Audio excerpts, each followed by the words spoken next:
जी अस्सलाम वालेकुम। कैफ 7 आज का लेक्चर आगाज करते हैं। Lecture number 1। आज का लेक्चर हमारा ओरिएंटेशन पे है, प्लस इसके अलावा कुछ कंसेप्ट्स भी हम डिस्कस करेंगे इनफॉर्मली। सब्जेक्ट है हमारा business insights and analysis, Kaif 7 BIA। ठीक है, पहला लेक्चर है आज। इसमें इस सब्जेक्ट के बारे में इंट्रोडक्शन आपको दिया जाएगा। ठीक है, मेरा नाम मोहम्मद आसिफ है, क्वालिफाइड चार्टर्ड अकाउंटेंट 2008 में क्वालिफाई किया था, उसके बाद से अब तक पढ़ा रहा हूँ। सब्जेक्ट के बारे में जानना आपके लिए ज़्यादा ज़रूरी है। ये सब्जेक्ट क्या, अच्छा इस सब्जेक्ट में एक यूनिक चीज़ है जो प्रोबेबली और किसी भी सब्जेक्ट में शायद आपको नहीं मिलेगी CA की। वो ये कि ये थ्योरी और न्यूमेरिकल दोनों का बैलेंस्ड पेपर है। यानी इसमें थ्योरेटिकल कंसेप्ट भी है, 50% कंसेप्ट थ्योरेटिकल है, 50% न्यूमेरिकल। ज़्यादातर पेपर अगर आप देखें तो नॉर्मली या तो सिर्फ थ्योरेटिकल होते हैं या न्यूमेरिकल, या थोड़ा बहुत कॉम्बिनेशन होता है कि जैसे रिपोर्टिंग के क्वेश्चन में कुछ चंद एक मार्क्स के लिए उसने थ्योरेटिकल क्वेश्चन भी पूछ लिया, या कुछ थ्योरेटिकल पेपर है उसमें कुछ एक दुका क्वेश्चन जो है वो छोटा मोटा कंसेप्ट उसने न्यूमेरिकल भी पूछ लिया। लेकिन ये पेपर जो है ना इसमें 50-50 बैलेंस उसने किया हुआ है। ठीक है, अभी मैं आपके साथ शेयर करूंगा, आपको अंदाजा भी हो जाएगा है क्या बिजनेस इनसाइट्स एंड एनालिसिस। इसके बारे में हमने आज बात करनी है। सबसे पहले हम देखेंगे पेपर का स्ट्रक्चर, ये ओरिएंटेशन है। अच्छा, इसके साथ मैं कुछ जैसे जैसे हमारे लेक्चर चलेंगे आपके साथ कुछ रिसोर्सेज भी मैं शेयर करता जाऊंगा। सारे रिसोर्सेज के बारे में आज नहीं बताना, ठीक है, ओवरलोड हो जाएगा।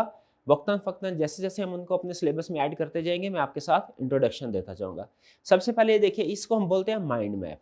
ठीक है, ये माइंड मैप क्या है कि हमने आज किताब में जो कुछ भी पढ़ना है, फॉर एग्जाम्पल हमने 2, 3, 4 कंसेप्ट पढ़ने हैं, उन सबको समराइज्ड फॉर्म में लॉजिकली अरेंज करके आपके सामने प्रेजेंट कर दिया जाएगा एक पेज में। ठीक है, इसमें होता यह है कि जो अहम कंसेप्ट्स हैं वो सामने आ जाते हैं, जो कम अहम चीज़ें होती हैं वो फिर हम इस माइंड मैप में इंक्लूड नहीं करते, वो ज़बानी कलामी आपके साथ डिस्कशन होती है। घर जाके आप बुक में से पढ़ना चाहें तो पढ़ सकते हैं। इसका एक फ़ायदा क्या होगा माइंड मैप आपके साथ शेयर करने का, कि अगर आपने माइंड मैप को देख के सारे कंसेप्ट समझ लिए हैं और एक दफ़ा बुक पढ़ लिया, उसके बाद जब आपने रिवीजन करनी है ना तो बुक खोलने की ज़रूरत नहीं है, सिर्फ माइंड मैप को देखें, 5 मिनट के अंदर आपका लेक्चर रिवाइज हो जाएगा। ठीक है, इवन अगर आप इसके बाद माइंड मैप के बाद बुक को एक दफ़ा रीड करना लाजमी है, समझ आ गया, उसके बाद आप बुक को रीड ना भी करें, सिर्फ माइंड मैप से ही तैयारी करें तो इंशाल्लाह चलेगा। आपके सारे अहम कंसेप्ट जो है वो हमने निकाल के उसका क्रक्स इस माइंड मैप में इंक्लूड कर दिया जाता है। ये आपको हर लेक्चर का माइंड मैप शेयर किया जाएगा इंशाल्लाह। ठीक है, आपने और ये लेक्चर के स्टार्ट में पहले शेयर किया जाएगा। ठीक है, या तो एक दिन पहले शेयर कर दिया जाएगा, यानी आज जो मैंने जो कुछ पढ़ाना है कल बैठ के मैं शाम में बैठ के प्लान कर लूंगा आज मैंने क्या पढ़ाना है, किस तरीके से पढ़ाना है, उसके मुताबिक माइंड में प्रिपेयर करके आपके साथ कोशिश करूंगा कल रात को ही शेयर कर दिया करूँ ग्रुप के अंदर, वरना अर्ली इन दी मॉर्निंग आपके साथ शेयर कर दिया जाएगा। करना क्या है, आपने क्लास के स्टार्ट से पहले इसको नोट कर लेना अपने पास, यानी आज ही अपने पास एक रजिस्टर खरीद ले बाजार से, अपने पास रखें उस रजिस्टर को, उसके ऊपर लिख ले mind maps of BIA for quick revision. ठीक है, हर रोज एक पेज एक लेक्चर, एक पेज एक लेक्चर, लगभग 90 के करीब हमारे लेक्चर्स होंगे, तो 90 पेजेस के ऊपर इंशाल्लाह आपका पूरा सिलेबस जो है वो कवर हो जाएगा। डन जी। तो पहला रिसोर्स जो मैंने आपके साथ शेयर किया वो क्या है, माइंड मैप। डेली आपको माइंड मैप स्टार्ट में शेयर कर दिए जाएंगे क्लास से पहले। ठीक है, क्लास स्टार्ट होने से पहले वो आपकी जिम्मेदारी होगी कि आपने उसको अपने पास रजिस्टर में नोटबुक में नोट करके लिखना है। मैं वक्तन फक्तन ये चेक करूंगा कि मुझे बताइए आज का माइंड मैप लिखना है कि नहीं, क्योंकि इससे मुझे खुद भी फायदा होगा। मुझे खुद क्या फायदा होगा, लिखते लिखते अल्फाज आप पढ़ेंगे भी ना, पढ़ेंगे तो फिर ही लिखेंगे ना, तो आपको ये पता चल जाएगा आपके माइंड को सबकॉन्शियसली कि आज हम क्या स्टडी करने जा रहे हैं, कौन कौन सी टर्म्स हैं जो आज हम सीखने जा रहे हैं। तो आपका माइंड जो है ना जहनी तौर पर वो चीज़ों को सीखने के लिए तैयार हो जाता है। तो मुझे बताइए सर इस माइंड मैप, आज के माइंड मैप को देख के कि हमने आज के इस लेक्चर में 2 अहम टास्क क्या डिस्कस करने हैं, 2 अहम चीजें क्या डिस्कस करनी है। एक हमने पेपर स्ट्रक्चर डिस्कस करना है और दूसरा कोर्स का ओवरव्यू ऑब्जेक्टिव। ठीक है, पेपर स्ट्रक्चर इसलिए डिस्कस ताकि आपको पहले से पता हो कि हम किस चीज को तैयार कर रहे हैं। हमारा हर लेक्चर फोकस कर रहा होगा भाई ये कंसेप्ट एग्जाम में किस तरीके से टेस्ट करता है, किस तरह के सवाल पूछता है, हमने उसके मुताबिक तैयारी करनी होगी। पेपर की तरफ आते हैं। पेपर स्ट्रक्चर क्या होगा? पेपर के दो सेक्शन होंगे, एक सेक्शन होगा ए, दूसरा सेक्शन क्या होगा? बी। यानी आपका पेपर डिवाइडेड होगा दो सेक्शन में। दो सेक्शन में क्यों डिवाइडेड होगा? गैस करें क्यों डिवाइडेड? क्योंकि एक थ्योरेटिकल पोर्शन है हमारे सिलेबस का और एक न्यूमेरिकल पोर्शन है। थ्योरेटिकल पोर्शन जो होता है उसको हम कहते हैं मैनेजेरियल पोर्शन, और जो न्यूमेरिकल पोर्शन होता है उसे हम कहते हैं फाइनेंशियल पोर्शन। ठीक है, तो जो सेक्शन ए है वो होगा मैनेजेरियल पोर्शन और सेक्शन बी कौन सा होगा? Financial portion. मैनेजेरियल पोर्शन में कितने, सेक्शन ए में कितने मार्क्स होंगे पेपर के? 45 to 55। यानी आई कैप ने एग्जैक्ट 50-50 नहीं किए। उसने कहा भाई किसी टाइम में मेरा दिल करेगा मैं हो सकता है थोड़ा सा 2-3 नंबर मैनेजेरियल पोर्शन को ज्यादा दे दूं, किसी टाइम में मेरा दिल किया मैं 2-3 नंबर फाइनेंशियल पोर्शन को ज्यादा दे दूंगा। ये उसने अपने पास, हमने कहा ठीक है कोई मसला नहीं है, लेकिन अगर आप देखें ऑन एवरेज 50-50 मार्क्स ही बैठे जाए। सेक्शन ए लगभग 50 मार्क्स, सेक्शन बी लगभग 50 मार्क्स। सेक्शन ए में एमसीक्यूज भी होंगे 10 मार्क्स के एमसीक्यूज, इस सब्जेक्ट में एमसीक्यूज भी होते हैं। अब तो हर सब्जेक्ट में एमसीक्यूज है ना तकरीबन। तो एमसीक्यूज होंगे कितने मार्क्स के होंगे? 10 मार्क्स के होंगे। ठीक है। अच्छा, सेक्शन ए में हमारा, अब मैं थोड़ा सा आपके साथ ओवरव्यू भी आपको दे दूं कि पेपर किस तरह, क्योंकि देखें सबसे पहले आपके लिए ये जानना जरूरी है कि आप तैयारी किस चीज की कर रहे हैं। उस चीज को ध्यान में रख के आपने प्रिपरेशन करनी है। पेपर क्या है, स्ट्रक्चर क्या है, किस तरह के क्वेश्चन आएंगे, ये सारी चीजें मैंने आपके साथ आज डिस्कस करनी है। अब एक चीज हमें पता चल गई, क्या एमसीक्यूज हमारे सिलेबस में आए हैं, पेपर में टेस्ट करेगा। इसका मतलब है हमने डेली बेसिस के ऊपर, हमारा सिस्टम कुछ इस तरह का होना चाहिए कि डेली बेसिस के ऊपर एमसीक्यूज की प्रैक्टिस भी होनी चाहिए, ताकि एमसीक्यूज के ऊपर भी हमारी कंफर्ट हो और फिर उसके बाद एमसीक्यूज के जरिए से कोई ना कोई कंसेप्ट की रिवीजन भी हो रही होती है। ठीक है, उसकी भी प्रैक्टिस हम करते रहेंगे। तो आइए जरा पहले देखते हैं हम मॉडल पे। ये मॉडल पेपर है, आई कैप की वेबसाइट पे अवेलेबल है, आप चाहें तो वहां से जाके वो डाउनलोड करके भी देख सकते हैं। ठीक है, इसमें देखिए दो सेक्शन। सबसे पहली चीज, वैसे देखिए कुछ चीजें अंडरस्टूड है, आपने पेपर आई कैप पहले देख, लेकिन फिर भी बताना जरूरी है। पहली चीज, क्या आपको यह पता है कि आई कैप के किसी भी पेपर में ऑप्शन नहीं होती? जैसे होता ना हम इंटरमीडिएट में, ग्रेजुएशन में, बीए में, एफए के एग्जाम में ऑप्शन होते थे, 7 में से 5 सवाल करें, 8 में से 5 सवाल। आई कैप के किसी पेपर में आपको ऑप्शन नहीं मिलेगी। इस पेपर में भी देखिए ऑप्शन है, क्या कह रहा है? कह रहा है answer all 9 questions, answer all 9 question. अच्छा मुझे ये बताइए, अगर ऑप्शन होना बेहतर है कि ना होना बेहतर है पेपर में? अब स्टूडेंट पॉइंट ऑफ व्यू से कहेंगे होना बेहतर है। क्यों? क्योंकि सर कोई मुश्किल वाली चीजें जो होंगी ना हम ऑप्शन पे छोड़ दिया करेंगे। यही आई कैप को पता था। और अमूमन आप देखेंगे जो प्रोफेशनल एग्जामिनेशंस है ना, उनमें चॉइस नहीं दी जाती, ऑप्शंस नहीं दी जाती। ऑप्शन से मुराद ये कि इतने में से इतने क्वेश्चन कर लो, क्योंकि वो सिलेक्टिव स्टडी को डिस्करेज करते हैं। ठीक है, हर इंटरनेशनल बॉडी जो है, प्रोफेशनल एग्जामिनेशन बॉडी जो है, वो सिलेक्टिव स्टडीज को डिस्करेज कर, इसलिए अमूमी तौर पे ऑप्शंस नहीं होती। इसका मतलब हमें एक चीज ये सीखने को मिली अभी तक के लेक्चर में, एमसीक्यूज आएंगे उनकी प्रैक्टिस करनी है। दूसरी चीज ये सीखने को मिली, क्या कोई भी चैप्टर, कोई भी टॉपिक छोड़ना नहीं है। ठीक है, ठीक है। अच्छा 100% तैयार भी नहीं करना, छोड़ना भी नहीं है, 100% तैयार भी नहीं करना। क्यों 100%? एक टॉपिक को 100% तैयार करने का टारगेट बना लेना। अब आप कहेंगे सर बहुत टाइम है हमारे पास, हम तो 100% क्या 110% कर लेंगे तैयार। नहीं, एक टॉपिक को 100% तैयार करेंगे, जी बात सुने, तो दूसरा टॉपिक हो सकता है 50% भी तैयार ना हो पाए। एक टॉपिक 100%, दूसरा टॉपिक 50%, ये ज्यादा बेहतर है कि दोनों टॉपिक 75%, 75%, दोनों 75%। तो रीजनेबल टारगेट रखने हैं।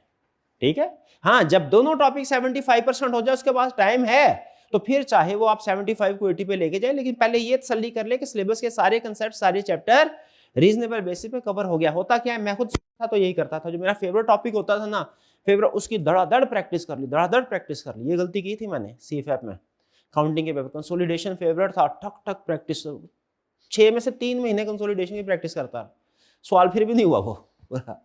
ठीक है, बाकी टॉपिक से वो कंप्रोमाइज हो गए। तो ऐसा हमने नहीं करना, क्योंकि सिलेक्टिव स्टडी नहीं करनी, सारे टॉपिक्स तैयार करने हैं। ठीक है, ऐसा नहीं कुछ टॉपिक परफेक्ट हो और कुछ टॉपिक पुअर, ऐसा नहीं, सारे टॉपिक्स तैयार करने हैं, रीजनेबल बेसिस पे तैयार करने हैं। ओवरऑल ड्यूरेशन 3 घंटे 15 मिनट। क्यों 15 मिनट? किस लिए? रीडिंग टाइम आपको पता ही है, ब्लैक पेन यूज करना है सिर्फ। Okay, multiple choice question answer script पे ही लिखना है, क्वेश्चन पेपर के ऊपर नहीं। जो पीआरसी के में स्टूडेंट्स में वो पीआरसी क्वालिफाई करके आते हैं ना, वो कुछ चंद एक स्टूडेंट्स इस तरह की गलती करते हैं, क्वेश्चन पेपर के ऊपर टिक करते हैं, कहते हैं पीआरसी में भी सर ऐसा होता था, क्वेश्चन होता था उसके ऊपर हमने सिलेक्शन करनी होती है, देरी कर दी। तो कैफ में ऐसे नहीं करना, पेपर के ऊपर आपने आंसर लिखना है, क्वेश्चन पेपर के ऊपर टिक नहीं करने। ऐसे ही करते हैं ना आप। ओके, एमसीक्यूज आगे सेक्शन 1, इसके बाद सेक्शन 1 चल रहा है, क्वेश्चन 2 आया, 3 आया, 4 आया, 5 आया, फिर देखें सेक्शन 2 आ गया, अब सेक्शन बी, इसमें भी देखें 45 to 55 मार्क्स हैं, यानी लगभग 50 ऑन एवरेज, 50 मार्क्स ऊपर 50 मार्क्स नीचे। अब एक चीज देखिए, सेक्शन बी में जितने क्वेश्चन है ना, सारे के सारे न्यूमेरिकल हैं, आपको नंबर्स नजर आ रहे होंगे, सारे न्यूमेरिकल हैं, ठीक है, ये तो हो गया न्यूमेरिकल पोर्शन। सेक्शन ए में सारे क्वेश्चन कौन से है, थ्योरेटिकल टाइप, यानी न्यूमेरिकल नहीं है जो। लेकिन एक अजीब चीज मैं आपको दिखाना चाहता हूं, जो होते हैं ना क्वेश्चन, थ्योरेटिकल सब्जेक्ट्स के क्वेश्चंस होते हैं, वो अमूमी तौर पे दो तरह के होते हैं। एक होता है रिप्रोडक्शन के क्वेश्चन, रटे वाले सवाल, और दूसरा होता है केस स्टडीज। आपने अगर, अब तो वैसे आपको पता ही आई कैप का क्या है, रिवीजन के बाद आई कैप ने रिसेंटली इसको रिवाइज, आप कोई भी सब्जेक्ट कभी भी पढ़ सकते हैं, चाहे आप तरतीब से कैफ 1 2 3 4 सीधा सीए शुरू करें, चाहे उल्टा सीए शुरू हो, कैफ 8 7 6 5, आई क्या कहता है मुझे से कोई प्रॉब्लम नहीं है, सब्जेक्ट सारे पास होने चाहिए, ठीक है। तो लेकिन फिर भी उम्मीद है कि आपने इससे पहले आई कैप, इस सब्जेक्ट से पहले आई कैप की कोई ना कोई अटेम्प्ट दी होगी, ऐसा ही है। लॉ कितने स्टूडेंट्स ने पढ़ा हुआ है, शाबाश का पता, लॉ में 3 तरह के सवाल होते थे, कौन कौन से, एमसीक्यूज, रटे वाला सवाल, रिप्रोडक्शन के क्वेश्चन और केस स्टडी, ऐसा ही है, रिप्रोडक्शन भी होता था, केस स्टडी भी होता था। आपने मुझे इस पोर्शन जो बीआईए का जो मैनेजेरियल पोर्शन है, इसके क्वेश्चंस को देखना है, समझ नहीं आएंगे क्वेश्चन, लेकिन उनकी नेचर स्ट्रक्चर समझ लेंगे, और मुझे बताना है कि एमसीक्यूज तो हैं इसमें, मुझे बताइए क्या इसमें केस स्टडीज हैं कि सारे के सारे रिप्रोडक्शन के क्वेश्चन हैं, सारे रिप्रोडक्शन के क्वेश्चन या सारी केस स्टडीज या के कॉम्बिनेशन, ये आपने मुझे बताना है, देख के बताना है, देख के बताना है, ठीक है।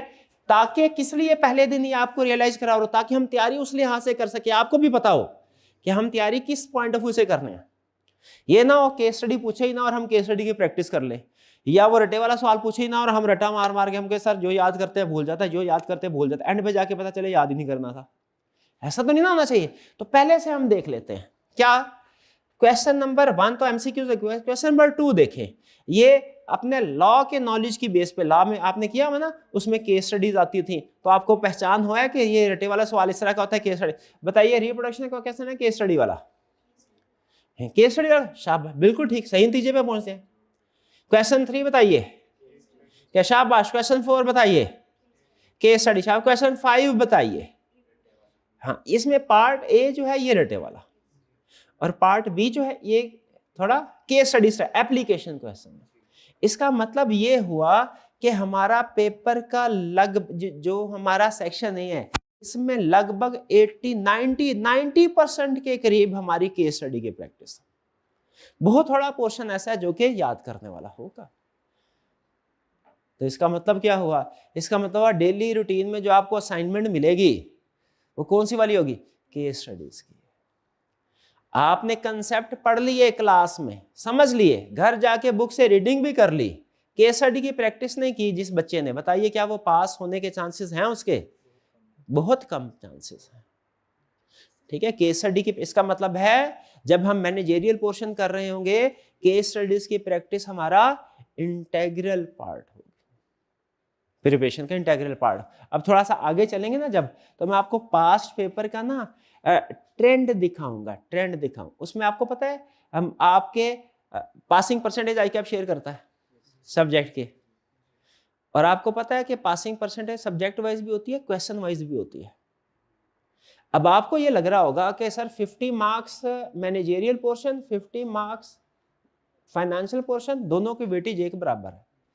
लेकिन जब आप क्वेश्चन वाइज एनालिसिस करेंगे ना कि कौन से वाले क्वेश्चन में स्टूडेंट की परफॉर्मेंस ज्यादा होती है, तो शायद, अभी मैं कंफर्म नहीं कह रहा क्योंकि अभी मैंने आपके सामने रखे नहीं है स्टैटिस्टिक्स, जब रखेंगे ना फिर उसके बाद डिस्कशन करेंगे, असल बात तो तब सामने आएगी।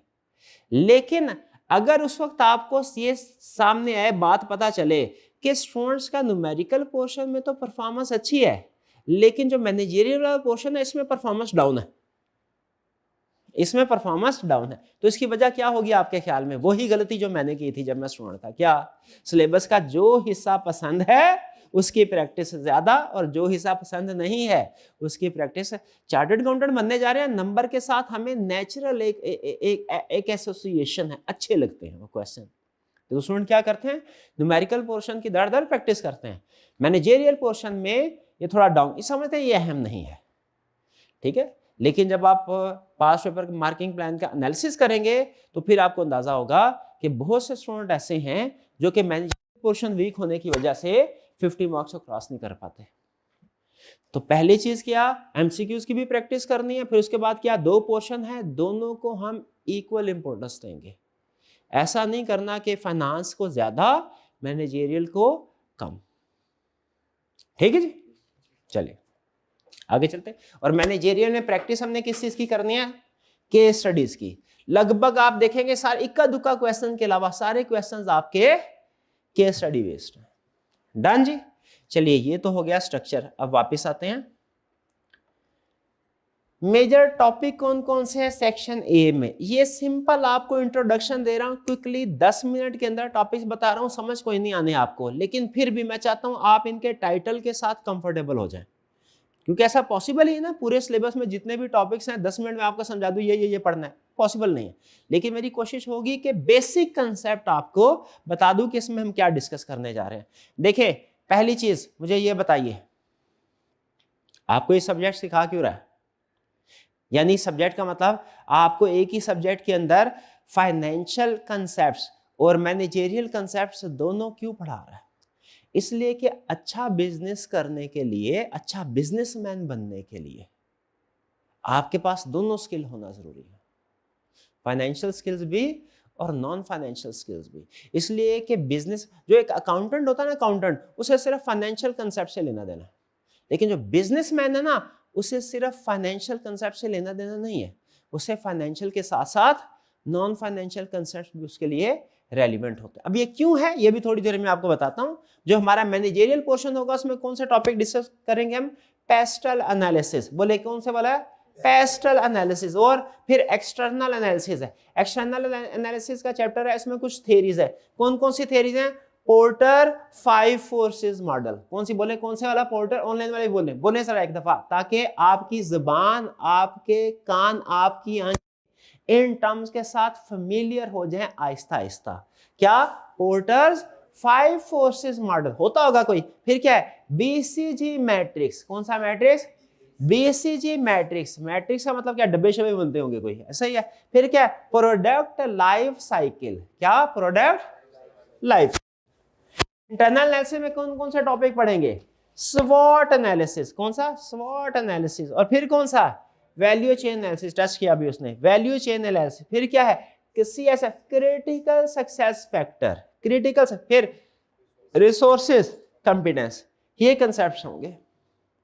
पेस्टल एनालिसिस क्या है? पेस्टल एनालिसिस आपको ये बताता है, आप बिजनेसमैन हैं, आपके पास, आप दुबई में थे, अरबों रुपया की प्रॉपर्टी आपके पास थी, सुकून से जिंदगी गुजार रहे थे, जंग शुरू हो गई, अब आप फैसला कर रहे हैं आप अपनी प्रॉपर्टी लेके किस मुल्क में जाएं। इन्वेस्ट बिजनेसमैन है ना, अगर जहां पे जंग के हालात होते हैं वहां से वो मूव कर जाता है, ठीक है, अनसर्टेनिटी है। अब आप फैसला कर रहे हैं कि आप किस मुल्क में अपनी इन्वेस्टमेंट लेके जाएं। बताइए क्या कोई भी करीबी मुल्क होगा उधर चले जाएंगे? पूरा एनालिसिस करना चाहिए आपको।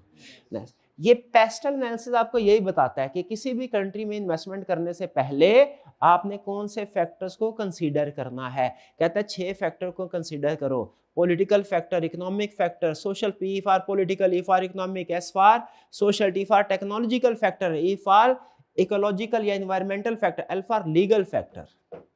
यानी देखो पॉलिटिकल कंडीशन कैसी हैं उस मुल्क की, देखना चाहिए कि नहीं इन्वेस्टमेंट करने से पहले। देखो इकोनॉमिक कंडीशंस कैसी हैं, ठीक है। ये तो नहीं गरीब मुल्क है और आप उसके ऊपर कोई लग्जरी कार मैन्युफैक्चर करने की फैक्ट्री लगाने लगे, कोई नहीं खरीदेगा। पॉलिटिकल फैक्टर्स देखो, किसी भी मुल्क में इन्वेस्टमेंट करने से पहले क्या देखना है? Political factor, economic factor, social factor, technological factor, environmental factor और लीगल फैक्टर। ये है पेस्टल, ये सिखाएगा आपको। पेस्टल एनालिसिस करने के बाद आप इस काबिल हो जाएंगे कि पूरी दुनिया में जितनी भी कंट्रीज हैं आप फैसला कर सके हमें अपने बिजनेस के पॉइंट ऑफ व्यू से कौन सी वाली कंट्री हमारे लिए सूटेबल है। डन। यह है पेस्टल एनालिसिस जो हमें क्या बताता है, कंट्री लेवल का एनालिसिस करना। क्या करना, कंट्री लेवल का एनालिसिस करना। इसके बाद पोर्टर 5 फोर्सेस मॉडल। 5 फोर्सेस अगले चैप्टर में चलेंगे। 5 फोर्सेस। 5 फोर्सेस मॉडल क्या है, वो कहता है भाई कंट्री तो आपने सेलेक्ट कर लिया, पूरी दुनिया में बेहतरीन कंट्री क्या है, पाकिस्तान इस जैसा political stability, environment perfect environment है, इकोनॉमिक कंडीशन क्या बात है, लोगों का पैसा खर्च करते हैं खत्म ही नहीं होता, बेहतरीन कंट्री है। ठीक है, तो अब अगला फैसला क्या करना है, कंट्री लेवल का फैसला अगला किस इंडस्ट्री में इन्वेस्टमेंट की जाए, किस इंडस्ट्री में इन्वेस्टमेंट की जाए। आपने कभी अपनी रियल लाइफ में ये नोट किया है कि कुछ लोग ऐसे होते हैं जो कि with in months with in year उनके हालात बदल जाते हैं। हो सकता है आपका कोई कजन ऐसा हो, जानने वाला ऐसा हो, और अपने इर्द गिर्द आप देखते हैं बाज़ औक़ात आपको नजर आएगा वो दुकान है बचपन में भी ऐसी ही थी, आज 20 साल गुजर गए, आज भी वैसी की वैसी है, वो बंदा उसी जगह पे बैठा है। कभी आपने सोचा ऐसा क्यों है, कि कह दिया बस ये किस्मत का खेल है, कि एनालिसिस भी करने की कोशिश की ऐसा क्यों है। पोर्टर ने सोचा ऐसा क्यों है, पोर्टर ने ये नहीं सोचा ये सब किस्मत का खेल है, कोई चंद महीनों में अमीर बन गया और कोई साल बाद भी उसी पोजीशन पे कहा, नहीं, ये आपके फैसले होते हैं जो असरअंदाज होते हैं इस चीज के ऊपर। और एक सबसे बड़ा फैसला होता है आप किस बिजनेस में इन्वेस्ट, किस सेक्टर में एंट्री लेने जा रहे हैं, कौन से सेक्टर में कौन सा बिजनेस स्टार्ट करेंगे आप। टेक्सटाइल का बिजनेस स्टार्ट करेंगे, शुगर से स्टार्ट करेंगे, टेक्नोलॉजी बेस्ड स्टार्ट करेंगे, कौन सा स्टार्ट करेंगे। ठीक है, जैसे छोटी सी एग्जांपल बता रहा हूं, जिस दिन आपके कजन ने डिसाइड किया मैंने बीए करना है, आपके जहन में उसी दिन इसकी फ्यूचर इनकम स्ट्रीम आ गई कि नहीं आ गई। तो क्या करेगा, 2-3 साल रिलैक्स करेगा, सुकून से याशी करेगा, घूमे फिरेगा। ठीक है, फिर उसके बाद खजलखारी शुरू हो जानी है इसकी। जॉब नहीं मिलेगी भी तो क्या होगी, 50-60 हज़ार, सारी उम्र इसी लगभग एनुअल इंक्रीमेंट 10% मिलता रहेगा, सारी उम्र बेसिक नेसेसिटीज गिन गिन के हिसाब लगा के कंज्यूम किया। अमूमी तौर पे कह रहा हूँ, बाकी जाहिर है वाकई अगर किसी का कोई, हाँ समझ गए, वो किसी की किस्मत में लिखा हुआ है तो सो लिखा, तो आपको अंदाजा हो गया। ठीक है, अब जिसने सीए स्टार्ट किया, अब आपको पता है रिस्की है ये बेस, लेकिन एक दफा अगर हो गया तो पता है आपके पास बहुत से इनकम स्ट्रीम, बहुत सी ऑप्शन आपके सामने है।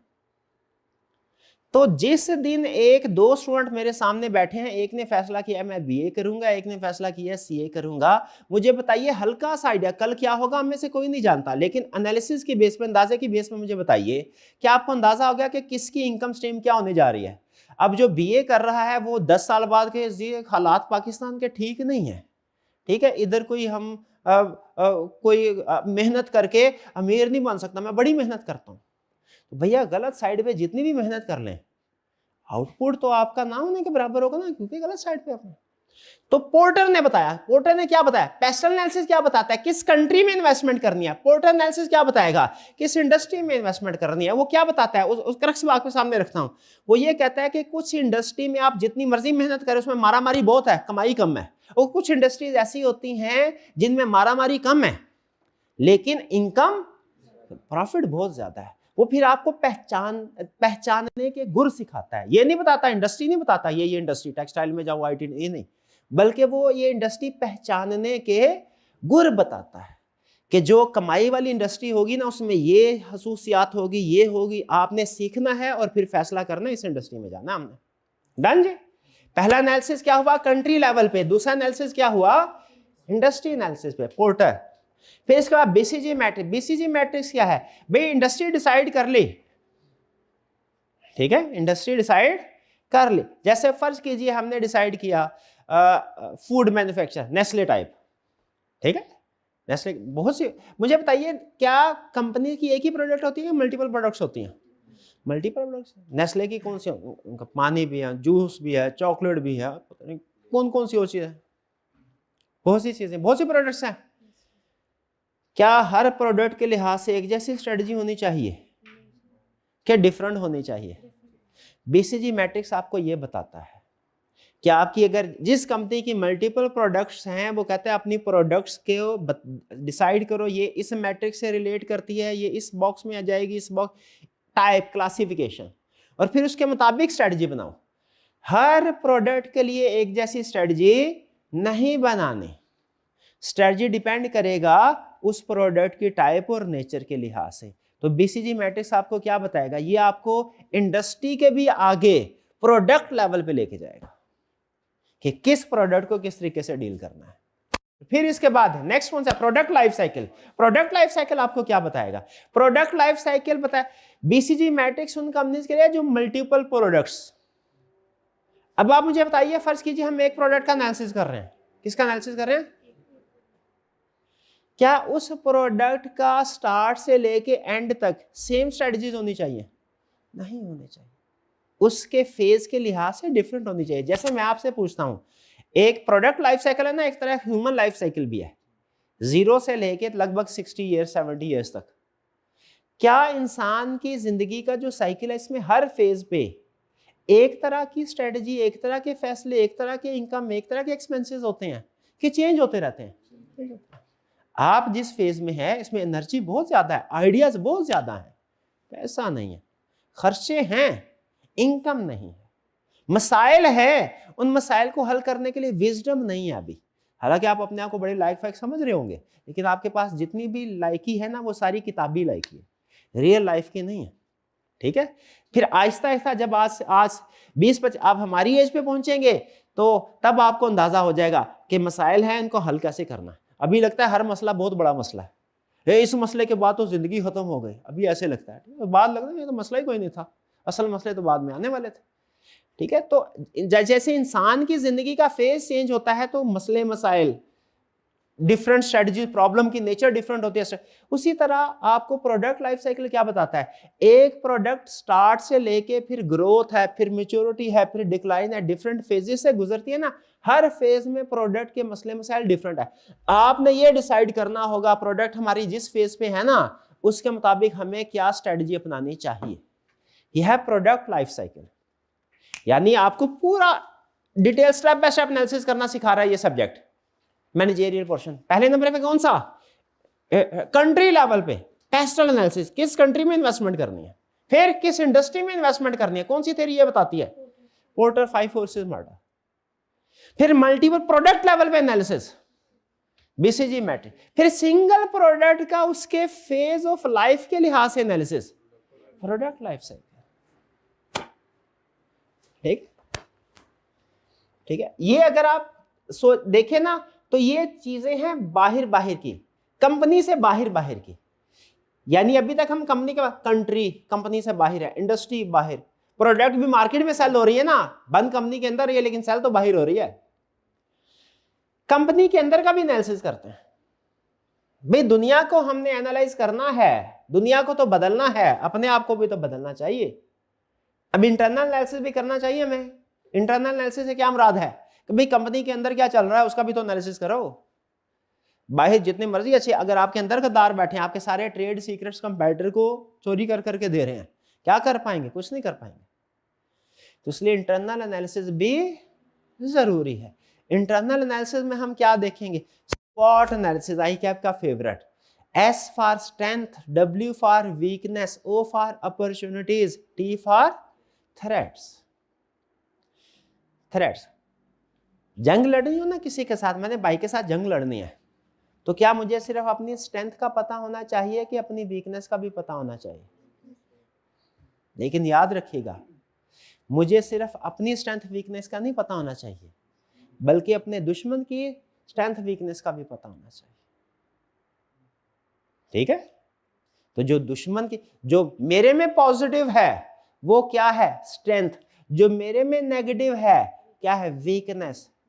जो मेरे दुश्मन में पॉजिटिव है वो थ्रेट है, वो मेरे लिए थ्रेट है, मेरे दुश्मन के लिए वो वीकनेस है, लेकिन मेरे लिए क्या है, थ्रेट। जो मेरे दुश्मन की स्ट्रेंथ है वो मेरे लिए क्या, थ्रेट, और जो मेरे दुश्मन की वीकनेस है मेरे लिए क्या, अपॉर्चुनिटी। इधर अटैक करो,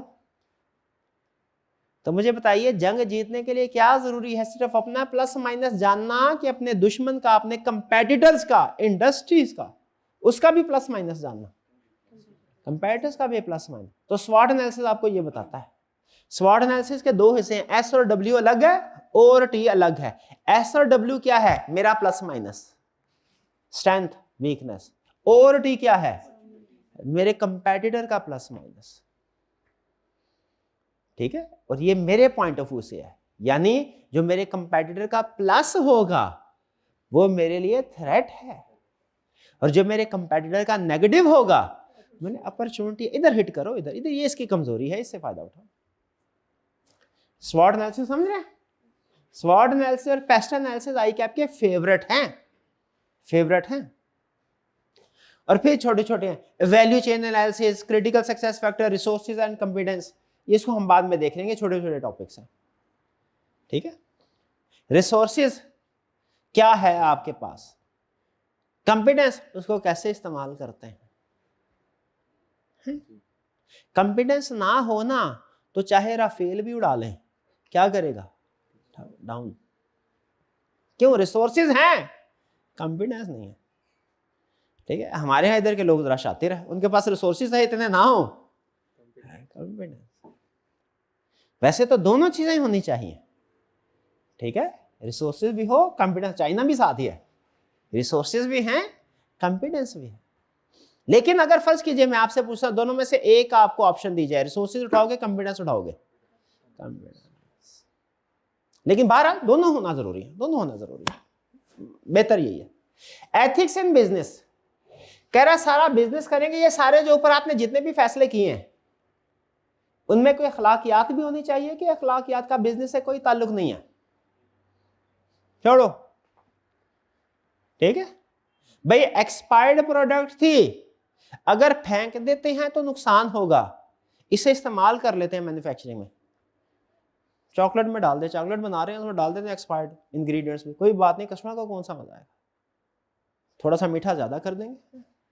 होता है ना, बाजार में जाए समोसे वगैरह लेने के लिए, यहाँ पे पकौड़े वगैरह लेने के लिए, यहाँ दही भले वगैरह जो खराब होते हैं तो क्या करते हैं, वो थोड़ा मसाला तेज कर देते हैं, मसाला तेज है, कस्टमर भी खुश हो जाएगा और पता भी नहीं चलेगा कि ये तो खराब है।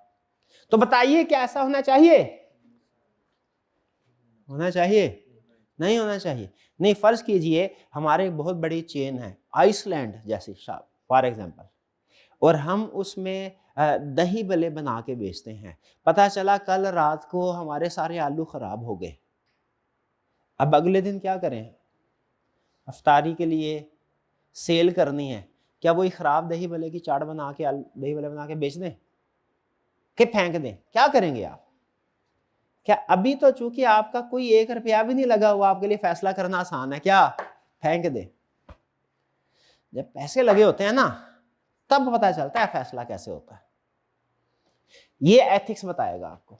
और याद रखें, प्रैक्टिकल लाइफ में जो मर्जी फैसला करें वो आपका फैसला है, लेकिन एग्जाम में हमेशा क्या करना है आपने? आपने कहना है फेंक दे सारा कुछ, नुकसान बर्दाश्त कर लेंगे। ठीक है, एथिक्स को नहीं छोड़ना, प्रॉफिट कंप्रोमाइज कर लेंगे, एथिक्स को नहीं छोड़। इसमें केस स्टडी डालेगा एथिक्स में कि जिसमें आपका एथिकल डिसीजन करते हैं तो प्रॉफिट कम हो रहा होगा, अनएथिकल डिसीजन करते हैं तो प्रॉफिट बढ़ रहा होगा। एग्जाम में क्या लिखना है?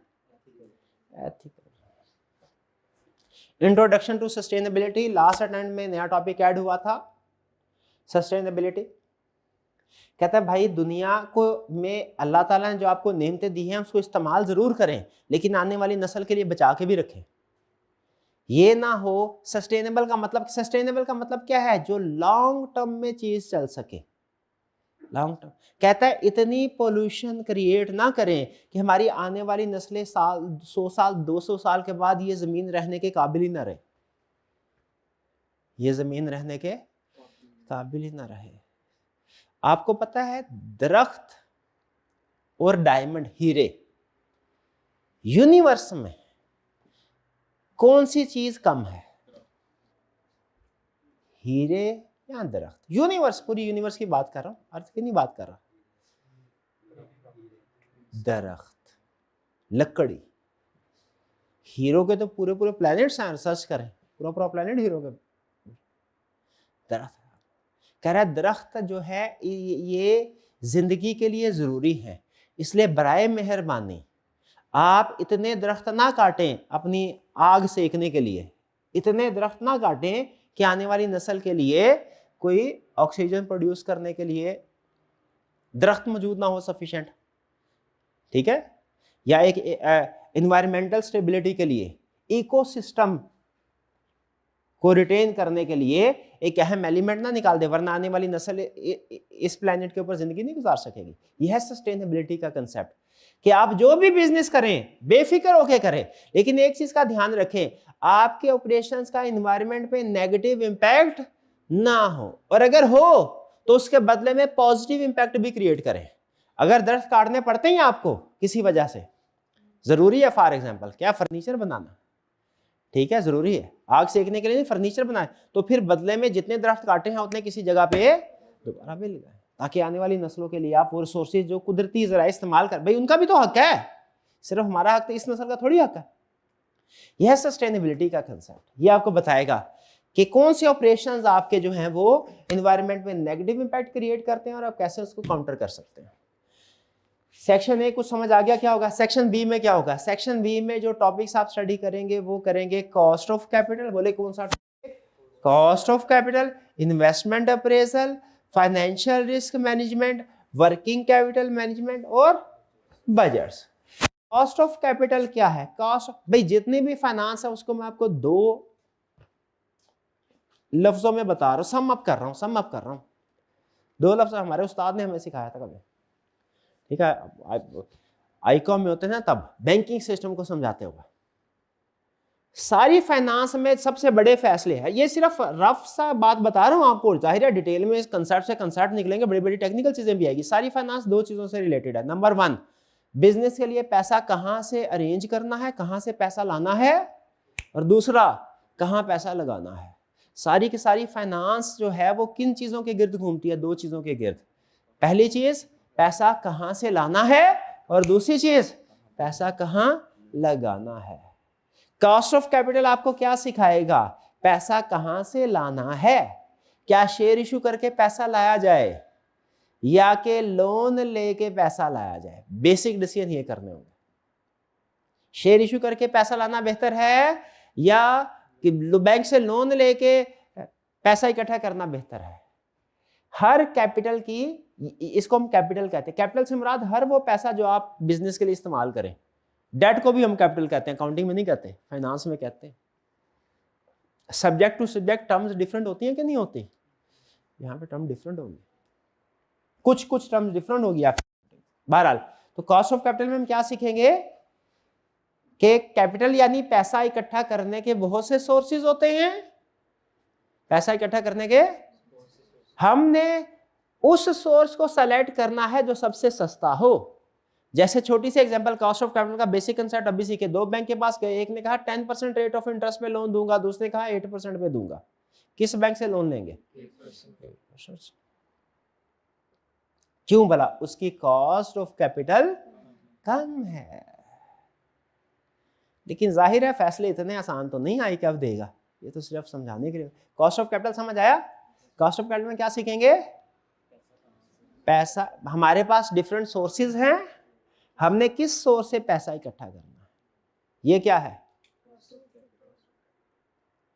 अब सुने, हमारे सामने दो प्रोजेक्ट हैं।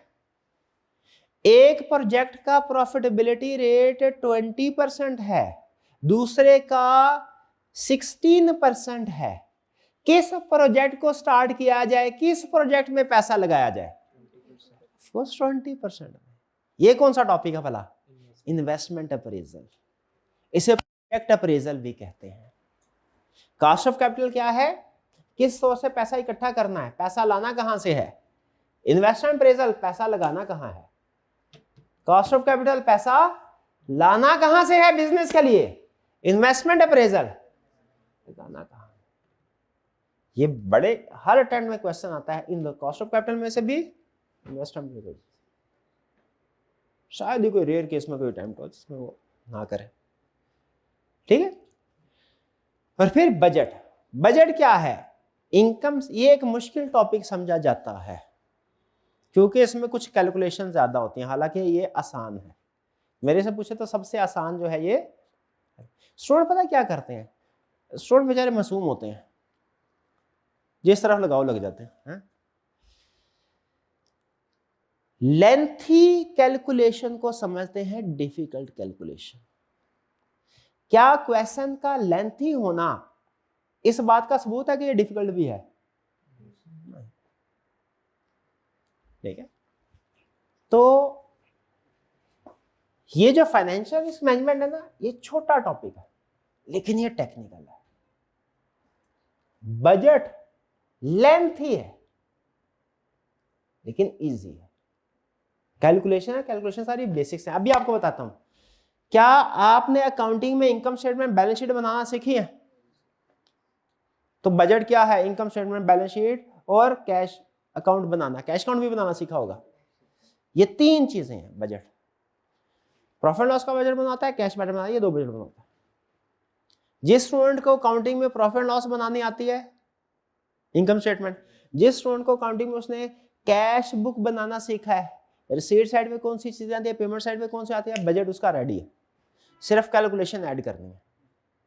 अभी आपको यकीन नहीं आएगा, जब पहुंचेंगे फिर आपके साथ। फर्क क्या है? सिर्फ इतना कि अकाउंटिंग में जो आप इनकम स्टेटमेंट या कैश रिसीट में वो पास्ट का बनाते हैं, यहां पे आपको इनकम स्टेटमेंट और कैश बुक बनानी सिखाई जाएगी। वो कौन सी होगी? फ्यूचर की। ये फर्क होगा सिर्फ। फ्यूचर की इनकम स्टेटमेंट, बैलेंस शीट या कैश अकाउंट बनाना, ये क्या कहलाता है? बजट प्रिपेयर करना है। कंसेप्ट वही कंसेप्ट होंगे, वही आइटम, सेल्स आएगी, कॉस्ट ऑफ सेल्स आएगी, सेलिंग एडमिन आएंगे, लेकिन क्या होगा? वो कहेगा हर साल 10% इन्फ्लेशन इंक्रीज आ रहा है, जरा 2-3 साल इंक्रीज करके दिखाओ मुझे क्या एक्सपेंस होगा। ठीक है, कॉस्ट ऑफ कैपिटल हो गया, इन्वेस्टमेंट हो गया, बजट्स हो गया। फिर working capital management. Working capital क्या है? वर्किंग कैपिटल आपने अकाउंटिंग में शायद पढ़ा होगा कि वर्किंग कैपिटल क्या है। हाँ जी, और इसमें वर्किंग कैपिटल में कौन कौन सी आइटम्स आती हैं? हाँ, करंट एसेट्स और ये तो आपने किया हुआ आधा काम, डेटा, क्रेडिट, इन्वेंट, यही है। वर्किंग कैपिटल मैनेजमेंट में आपको ये अकाउंटिंग में ना एक कंसेप्ट आपको सिखाया शायद जाता होगा, मेरा ख्याल है शायद ना सिखाया जाता हो, लेकिन हमारे जमाने में ना हमें ये एक गलत फहमी। छोटा सा सवाल पूछता हूं, इन भाईजान है, ये इनके पास 1 करोड़ रुपया पड़ा हुआ है, 1 करोड़, 10 मिलियन रुपीस, और पिछले 6 महीने से इनके पास पड़ा हुआ है। ये अमीर हैं या बेवकूफ है? बेवकूफ क्यों? इन्वेस्ट नहीं किया। हर गुजरते दिन के साथ पैसे की वैल्यू कम होती है, कहीं ना कहीं इन्वेस्ट करके हमने इसमें से रिसोर्सेज पड़े हैं, जाया हो रहे हैं। उसी तरह हम जब स्टूडेंट थे, हम ये मेरा ये कंसेप्ट था, टीचर तो सही पढ़ाया था, हमारा ये कंसेप्ट कि जितने ज्यादा करंट एसेट्स हो उतना अच्छा है, और जितने कम करंट लायबिलिटीज हो उतना अच्छा है। करंट एसेट ज्यादा होना अच्छा है, करंट लायबिलिटीज कम होना अच्छा है। आपका भी यही कंसेप्ट है, यही ख्याल है? ये नहीं ख्याल आपका? ये ख्याल नहीं है कि मेरी बात सुन के बदल गया कि कुछ ना कुछ तो ट्विस्ट होगा कहानी में? ये अच्छा नहीं। ज्यादा इन्वेंट्री, मुझे ये बताइए, एक बिजनेस वो है जो 10 लाख की इन्वेंट्री रख के बिजनेस कर रहा है, दूसरा बिजनेसमैन वो है, वो कहता है मैं कोई इन्वेंट्री नहीं रखूंगा, जैसे ही कस्टमर ऑर्डर देगा ना, मैं फटाफट जाके माल खरीद के कस्टमर को फौरी तौर पे दे दूंगा। बताइए कौन सा बेहतर है? जिसके पास ज्यादा इन्वेंट्री पड़ी है वो, कि जो कम से मिनिमम इन्वेंट्री के साथ काम कर रहा है। फाइनेंशियल, ठीक है, इसीलिए याद रखे कि इसको बोलते हैं वर्किंग कैपिटल मैनेजमेंट।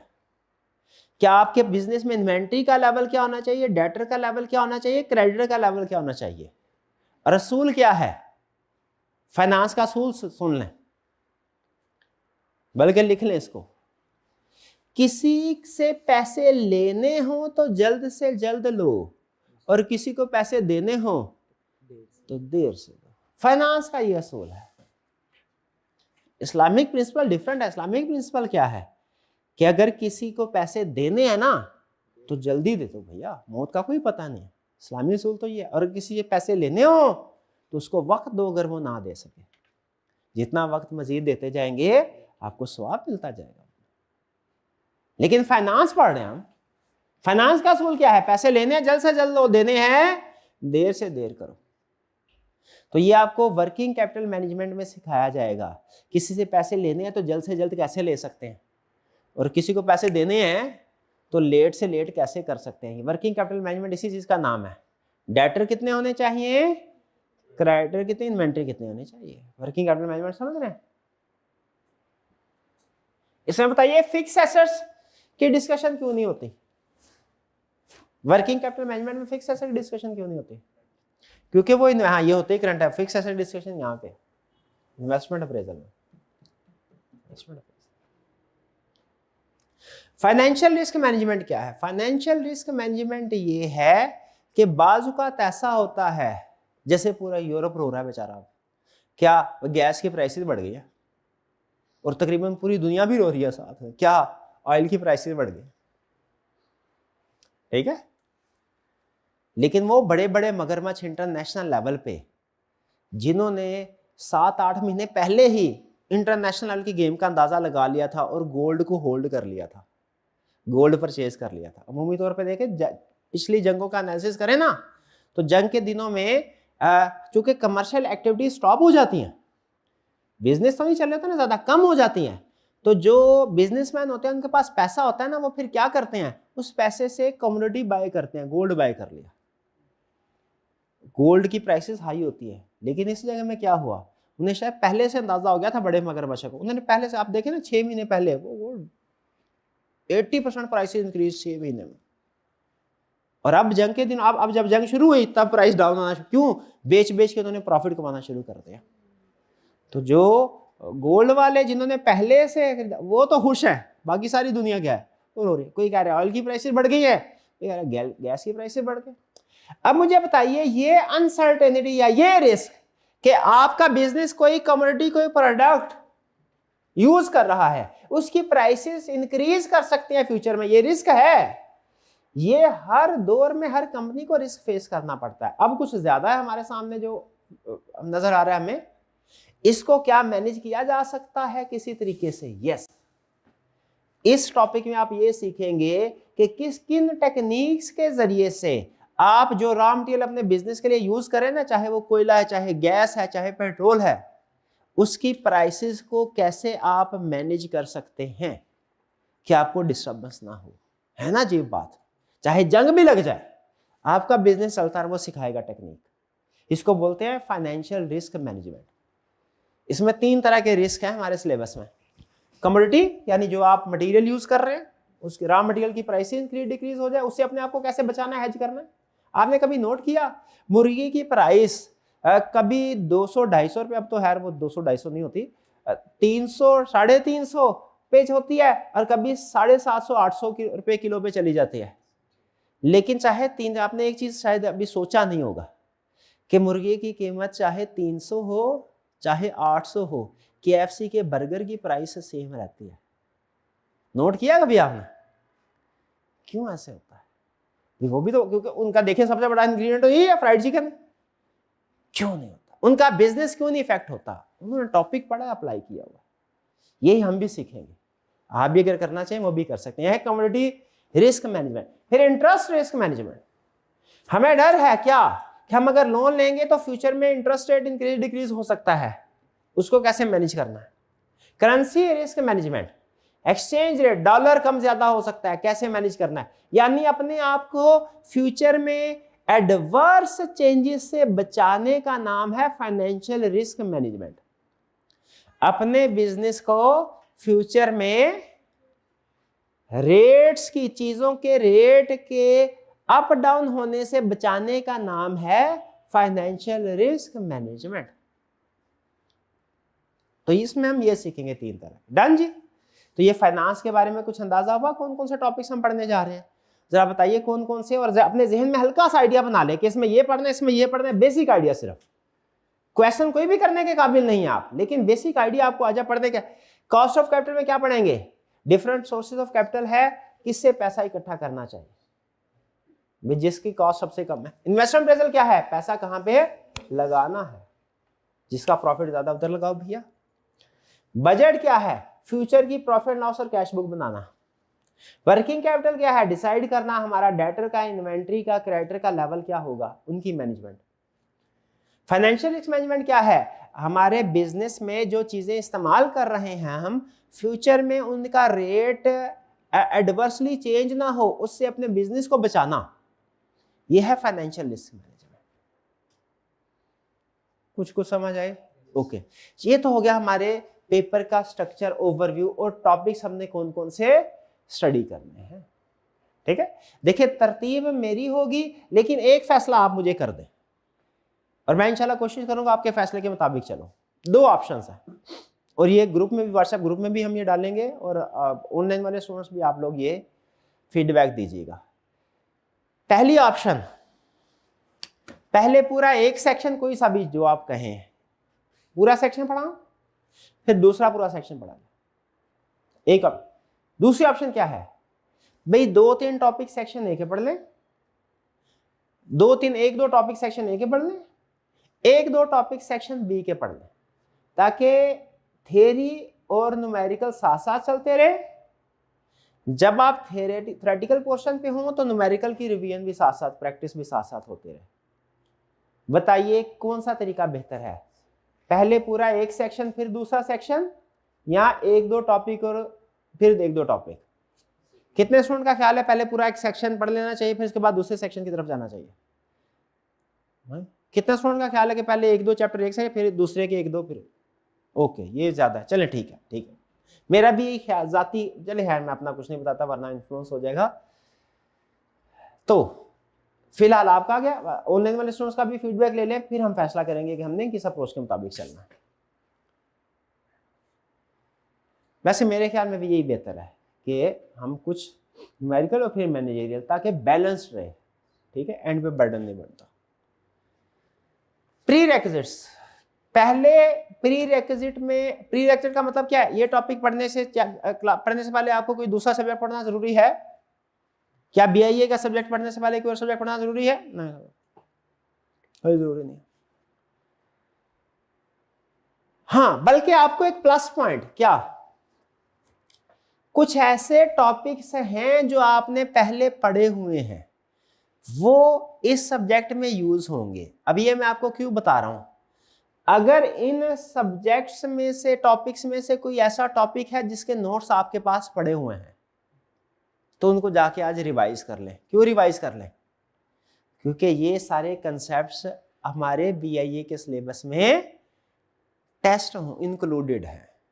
यानी ये वो कंसेप्ट है जो आप इससे पहले किसी ना किसी दूसरे सब्जेक्ट में अच्छा ऐसा नहीं भी पढ़े ना तो परेशान नहीं होना, क्योंकि वो जो हर कंसेप्ट जो किसी दूसरे सब्जेक्ट का है हमारे सिलेबस में इंक्लूडेड है, पढ़ाना मेरी जिम्मेदारी है।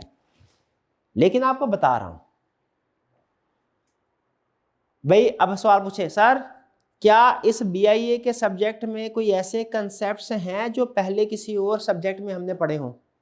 हैं, जैसे गालबन मैं पीएससी पढ़ाता नहीं, मैं बच्चों से फीडबैक लेके किया, हो सकता है कोई एक आइटम आगे पीछे हो, क्योंकि मैंने खुद नहीं, जाहिर है स्टूडेंट से फीडबैक लेके, टीए से फीडबैक लेके। क्या आप मार्कअप और मार्जिन की कैलकुलेशन सीखी हुई है? कॉस्ट से सेल प्राइस और सेल प्राइस से कॉस्ट कैलकुलेट कर सकते हैं? पक्की बात है, बार बार ये कैलकुलेशन टेस्ट होगी इस सब्जेक्ट में, बार बार, एक बार नहीं, बार बार। इसकी प्रैक्टिस कर ले घर जाके, हो सके तो। दूसरा, क्या डिस्काउंटिंग आपने सीखी हुई है? डिस्काउंट करना, 10% रेट के मुताबिक डिस्काउंट करो, 15%, 20%, डिस्काउंटिंग करनी आती है? पता है डिस्काउंटिंग क्या होती है? पक्की बात है, 2-3 सालों के कैश फ्लोज होंगे उनको डिस्काउंट कर लेते हैं, बड़ी बात है। बार बार, बल्कि बहुत बार, बहुत ज्यादा एक्सटेंसिव एप्लीकेशन होगी डिस्काउंटिंग की। मेरे ख्याल सबसे ज्यादा कंसेप्ट यही टेस्ट होगा आपका प्रीवियस कंसेप्ट में से। इस नेट प्रेजेंट वैल्यू कैलकुलेट, ये फाइनेंस वाले पोर्शन में अगर आपने ये कैलकुलेशन आती है ना, फाइनेंस वाला पोर्शन आपका यूं निकलेगा, यूं मैं यूं नहीं निकलेगा, ये तो मुहावरतन कह रहा हूँ, कुछ ना कुछ फील भी होगा चीजें, लेकिन आसानी हो जाएगी। नेट प्रेजेंट वैल्यू कैलकुलेट करना आती है? पक्की बात है। नेट प्रेजेंट वैल्यू में लास्ट अमाउंट कौन सी होती है? वो आखिरी साल वाली। नेट प्रेजेंट वैल्यू कैलकुलेट करते हुए जो उसमें लास्ट अमाउंट होती है वो कौन सी वाली होती है? आखिरी साल वाली या पहले साल वाली? पहली वाली। माइनस करते हैं, शाबाश। नेट प्रेजेंट वैल्यू कैलकुलेट करना आती है कि नहीं आती? उसमें सारी डिस्काउंटिंग करके एंड में से जो इनिशियल इन्वेस्टमेंट को लेस करते हैं। मैं भूल जाता था इनिशियल इन्वेस्टमेंट को लेस करना, वो प्रेजेंट वैल्यू बन जाती थी, वो नेट प्रेजेंट वैल्यू नहीं थी। तो net present value calculate, IRR तो नहीं कैलकुलेट करना आती होगी? इंटर आईआरआर आती है, सीखा हुआ है? नहीं, जिसमें पहले फर्स्ट रेट पे एनपीवी कैलकुलेट करते हैं, फिर फिर सेकंड रेट पे एनपीवी, फिर फार्मूला होता है कोई, वो क्या कहते हैं उसको? इंटरपोलेशन कहते हैं फार्मूला को। वो आपने सीखा हुआ है आईआरआर? नहीं, मैं नहीं मानता, नहीं सीखा हुआ ना, शाबाश। पीआरसी में एग्जाम्पशन थी, क्यूएम में, ओके, टीचर कलब के पढ़ाते हैं क्यूएम में या आईआरआर। कोई बात नहीं, कोई बात नहीं, मेरी जिम्मेदारी, बताया ना जॉब से। लेकिन अगर आपके पास पुराने नोट्स पढ़े हो तो उसको कर ले रिवाइज। क्या इनकम स्टेटमेंट प्रिपेयर करना सीखा हुआ है आपने? कहीं ना कहीं सीखा होगा। वर्किंग कैपिटल क्या है ये पता है आपको? अकाउंटिंग में शायद आपने ये सीखा होगा, वर्किंग कैपिटल क्या है। Current assets minus current liability, ये कंसेप्ट यूज होना है। इकोनॉमिक इंडिकेटर्स देखिए वो क्या होते हैं? Leading, lagging indicators, concurrent indicators, stock exchange, confidence, business, inflation, unemployment. Inflation सीखा हुआ है? इन्फ्लेशन खुदा का होगा, इकोनॉमिक्स नहीं पढ़ी, इकोनॉमिक्स में इन्फ्लेशन नहीं पढ़ी, भूल गया, कोई बात नहीं, कोई बात नहीं, जिम्मेदारी मेरी। लेकिन अगर आपके पास इकोनॉमिक्स के पुराने नोट पढ़े हो ना, उसमें इन्फ्लेशन अनएम्प्लॉयमेंट किसी सफ़े पे लिखा हो, उस सफ़े को पढ़ लीजिएगा, अच्छा है। ना भी पढ़े मसला नहीं है, कोई पढ़ ले तो अच्छा है। बैलेंस ऑफ पेमेंट, ये तो बिल्कुल ही भूल गया होगा ना, इन्फ्लेशन नहीं आते।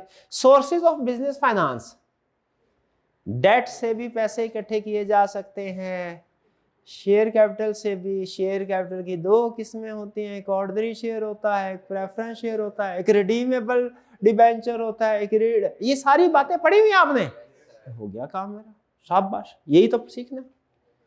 Basic concepts of IT system, IT system के बेसिक कंसेप्ट्स होते हैं, कंप्यूटर है, माउस है, और कुछ इस तरह के कंसेप्ट छोटे मोटे और बड़े हुए हैं। ईआरपी सिस्टम क्या होता है पता है आपको? ईआरपी सिस्टम पता है? ना करें, ये तो सब्जेक्ट के लिहाज से technical, good good. Variable and fixed cost, ये है ना टेक्निकल कंसेप्ट, ये भी पढ़ा। Cost of goods sold statement बनानी तो नहीं आती होगी? नहीं, ये नहीं बनानी आती, ये वाकई मेरा ख्याल नहीं, ये तो सिर्फ जिसने कॉस्ट सीएम में पढ़ा हुआ ना, मैक उसी को पढ़ा हुआ आपने। अपॉर्चुनिटी कॉस्ट और रेलिवेंट कॉस्ट, हाँ कर, तो मैंने पढ़ाना क्या फाइनेंस में, फिर आपको सारा कुछ तो पढ़ बैठे हैं। जो सबसे अहम कंसेप्ट है ना, वो आपको मार्क करवा रहा हूं, NPV, IRR, variable and fixed cost, opportunity cost. ये चार कंसेप्ट के अगर ग्रिप है ना आपकी, फाइनेंस आपको तंग नहीं करेगी, मेहनत करनी पड़ेगी लेकिन तंग नहीं करेगी, ये अगर इन चार टॉपिक्स के ऊपर आपकी ग्रिप है। अगर नहीं है कोई प्रॉब्लम नहीं, जाहिर है मैंने समझाना तो है, जिम्मेदारी। चलिए, तो अब समझ आ गया कौन कौन से प्रीवियस कंसेप्ट हमारे इस सब्जेक्ट, ये आपको किस लिए बताए हैं, ताकि अगर आपके कोई पुराने नोट्स पड़े हुए हो ना तो उनको पढ़ लें। अच्छा है, एक दफ़ा वार्म अप हो जाएंगे, वार्म अप हो जाए तो अच्छी बात है, ये तो पढ़ाएंगे। और अगर आपको ये कंसेप्ट आते हैं ना, तो इन कंसेप्ट की बेस पे ये वाले कंसेप्ट आप कंपैरेटिव आसानी से सीख सकते हैं। यानी समझ लीजिए कि अगर ये कंसेप्ट आते हैं तो ये सांप है ना, अगर तो इसका डंग निकल गया, जहर निकल गया, अगर आपको ये कंसेप्ट आते हैं, ठीक है।